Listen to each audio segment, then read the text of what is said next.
We have just over 60 of them here. And every one of them they just have them like toys. Airplanes are designed to fly. Hey guys, loud guys. Today we are going to react to the world's largest airplane Boneyard stores 3,100 aircraft. So this I think so will be very interesting. This is I think so an airplane garage kind of thing because 3,000 aircraft are too big of a thing. Too big. And of course this is of USA. Yes, of course it is. In USA there is a place where 3,100 aircraft are stored. I don't think so, like how are they kept and like how are they managed, because 3,100 are too big of a thing. And are these the old ones or these the retired ones? Looks like the home of all the airplanes. Like all the new ones or all the ones that are going to be delivered might be first delivered here only. So let's watch this video.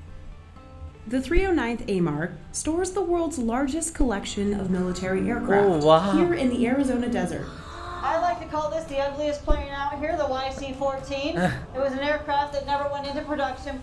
800 mechanics work non-stop, reclaiming critical parts and regenerating aircraft so they can go back into service. I can't just pull over an airplane like you can a car, and we have to make sure that these aircraft are safe to fly. Our goal is not to be like a cemetery for the aircraft. That's Colonel Barnard. She's served 25 years so they as repair them and make them good again. As a commander here, I am in charge of the whole operation. The assets stored here are worth somewhere between $34 and $35 billion. It's a big number. It's bigger than some economies. This massive facility to see how these military planes get a second chance at life. They can, start their own army. Start back in 1946. After World War II, the Army needed a place to store old planes. They chose Davis-Monthan Air Force Base, here in Tucson. With nearly 2,000 football fields worth of open desert, there was plenty of space. We're known worldwide as the Boneyard. Our guys take pride in being Boneyard Wranglers. Arizona has the perfect weather for storing these assets. It's hot, there's little rainfall, no humidity, and the soil? It's as hard as concrete. So planes won't sink. The dryness as well as the lack of acidity in the soil prevent corrosion on the assets. Aircraft come here from the Department of Defense, military, other government agencies, and foreign That's what I was thinking. They are not about covering the planes. Airplanes. The planes are mostly military. They come from the Air Force, the Navy, the Army, and the Marines. We have over 80 different types of airplanes F-15s. here. Planes and helicopters arrive and are lined up in sections. So we're driving down display row here, or celebrity row as some people call it. We do have a sense of humor here. That's our stealth aircraft, which is actually just Wonder Woman's ship. The LC-130s have skis along with their landing gear so they can land down in Antarctica and support the National Science Foundation all across that continent. We're coming up on a NASA aircraft. It's affectionately called the Vomit Comet. Some aircraft will be here for weeks before they're called back into service. Other aircraft can be here for 50 years, similar to this A4 Skyhawk. Each plane goes through a preservation process before it's put in the desert. Those that may fly again are re-preserved every 4 years. They're defueled, then oil is pumped through the engine to preserve it. The black material that we have on here is the base layer that seals up the aircraft. And then later, as you can see, that's how they cover it. Around here, the coats on top are white, and those white coats will reflect the heat, so it better preserves the assets all on the inside of the aircraft. Like the inside of the C-5A Galaxy. Inside of the C-5 is the largest cargo aircraft in the Air Force inventory. I have deployed on these. One of 6 deployments Colonel Barnard's had to Afghanistan, New Zealand, and Antarctica. And we can fit 3 HH-60 helicopters and a lot of our equipment that we need, as well as all our maintainers. We have just over 60 of them here. And every one of them they just have them like toys. Airplanes are designed to fly, and when it gets a little breezy out here, we want to make sure they stay parked. But not every plane just sits around collecting dust. U.S. military units around the world can request specific parts off these planes. An aircraft has so many thousands of parts. Just like a reservoir keeps things in case you need them, and then we release what's out of the reservoir as needed. And some of the parts the military can only find here at AMAR. We are that assurance that there's a part available when the supply system main sources don't get it. We send anywhere from 4,000 to 7,000 parts out every year to the tune of a few $1 million each week worth of supply parts. Scott and James are earning well. The engines from the back of this T-38 as a reclamation effort because these have been requested to go back into service. So once the crews reclaim the parts out in the desert and bring them into the end of this building, they get washed, they get non-destructive inspection, and they're going to pack and ship these right out the door as fast as we can. But sometimes, instead of being used for parts, an entire plane will be regenerated. meaning they'll pull it out of the desert and wash it down. Wow. We have to remove all the coatings that are used to preserve the aircraft out in the desert. After getting a nice shower, it's fixed up. What our team is working on here is the C-130 that's being regenerated for foreign military sales. In this hangar, the current project that we're working on is F-16s and post-black repair. It's a package of structural improvements on the aircraft to extend their flyable life.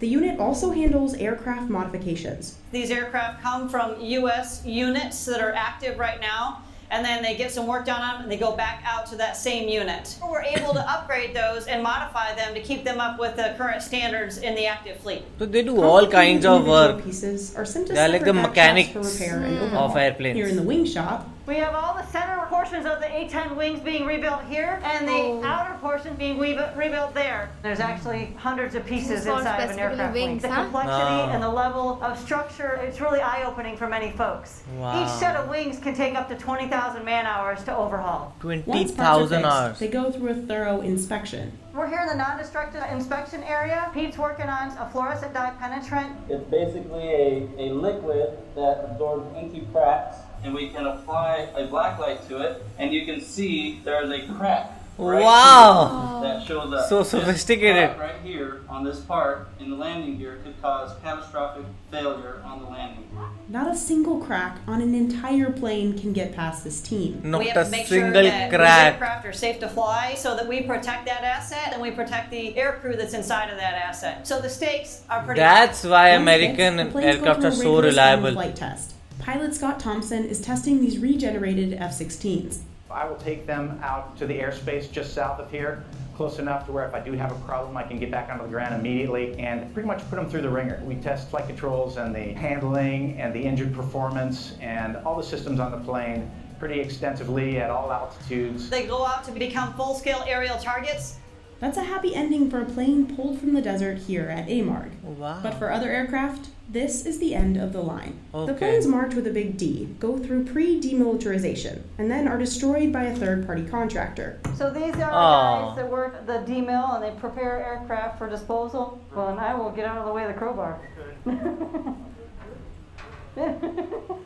I'm pretty good at destruction too, but you guys are being super careful about it, which you should be.